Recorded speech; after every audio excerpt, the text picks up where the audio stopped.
Bonjour à tous, je m'appelle Denis Robrex, je pratique la méditation depuis une vingtaine d'années et je l'enseigne depuis une quinzaine d'années. Et dans cette période de confinement, comme on la vit maintenant, je trouve que la méditation a pas mal de choses à nous apporter. C'est une réponse assez appropriée. Quand on a regardé un petit peu tout ce qu'il y avait sur Netflix, quand on a regardé toutes les vidéos sur YouTube, on se demande un petit peu qu'est-ce qu'on pourrait faire après. Et c'est là que la méditation peut être intéressante parce qu'on peut se dire, peut-être, est-ce que c'est possible d'être heureux sans rien faire ? C'est pas mal comme question, c'est une question qui est vachement nécessaire de se poser parce qu'il se pourrait que dans le futur on puisse plus faire autant de choses que ce qu'on pouvait faire avant. Et donc voilà, il se pourrait qu'on doive faire s'accommoder de restrictions, de moins de distractions qu'avant. Et si c'était vrai, comme le disent toutes les grandes traditions, qu'il existe un bonheur dans le non-faire, ça ce serait quand même une excellente découverte. Et comme beaucoup d'entre nous ont du temps, pas tout le monde évidemment, mais ceux d'entre nous qui ont du temps, c'est peut-être le moment d'explorer cette possibilité, de se dire, voilà, est-ce que je peux prendre du temps pour me poser, pour rien faire du tout, et voir s'il y a une sensation de satisfaction là-dedans. Ce serait une excellente nouvelle si c'était vrai, parce que ça veut dire que déjà, si on peut faire de moins en moins de choses, c'est pas trop grave parce qu'on va quand même trouver une sensation de satisfaction. Mais c'est aussi une bonne nouvelle pour notre planète parce que ça veut dire qu'on peut ralentir. On peut avoir moins de demandes sur la planète pour nous rendre heureux. On peut consommer moins de choses.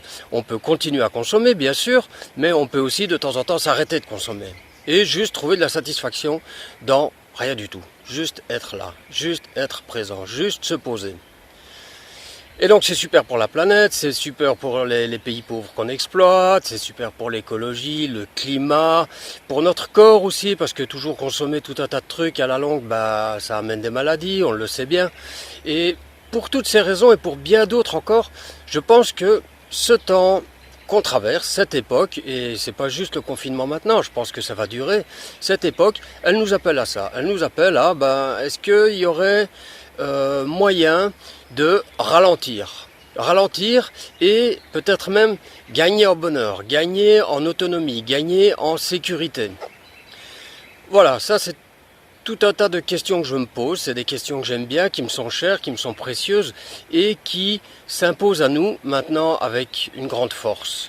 C'est des questions qui peuvent être une révolution pour l'intérieur, peuvent nous amener à des réalisations. C'est des questions aussi qui sont nécessaires pour un changement de société. Il faut qu'on soit quand même une bonne quantité de gens à être d'accord de consommer moins pour que la société de consommation, comme on l'appelle, diminue. Voilà, il faut qu'on soit assez d'accord de ralentir. Et puis aussi, je pense qu'il faut se poser la question de comment trouver une satisfaction intérieure sans pour autant que ça nous empêche de montrer notre désaccord avec ce qui se passe autour de nous. Parce qu'il y a plein de choses où il faut qu'on réagisse. On sait qu'il y a besoin de changement. Il y en a besoin en nous, c'est clair, et il faut bien l'admettre. Il y en a besoin aussi à l'extérieur, dans la société, de façon politique, au niveau de l'économie, au niveau d'un fonctionnement global de société.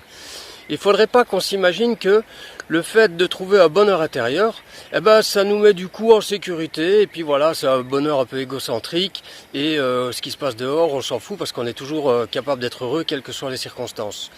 C'est pas ça le principe de la méditation.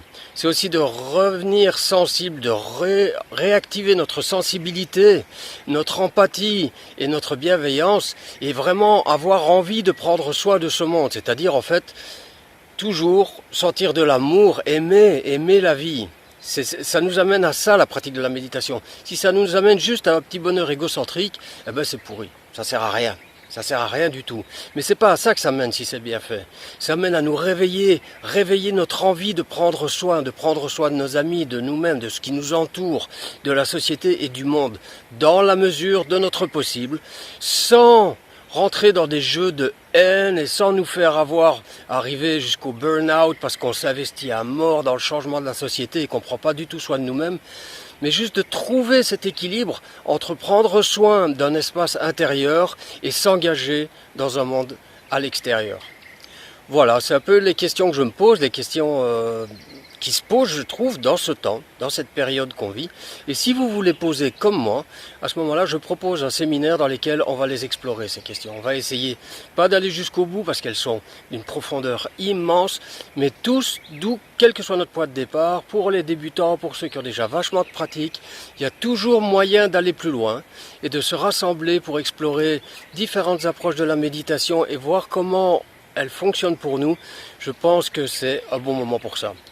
Et vous aurez plus d'infos sur le site de Dharma Nature concernant ce séminaire. Merci pour votre écoute. J'espère que vous allez bien. Je suis content d'avoir fait cette vidéo parce que c'était un peu challenge pour moi. Je ne suis pas extrêmement technique. J'espère que vous entendrez bien le son. Et à bientôt.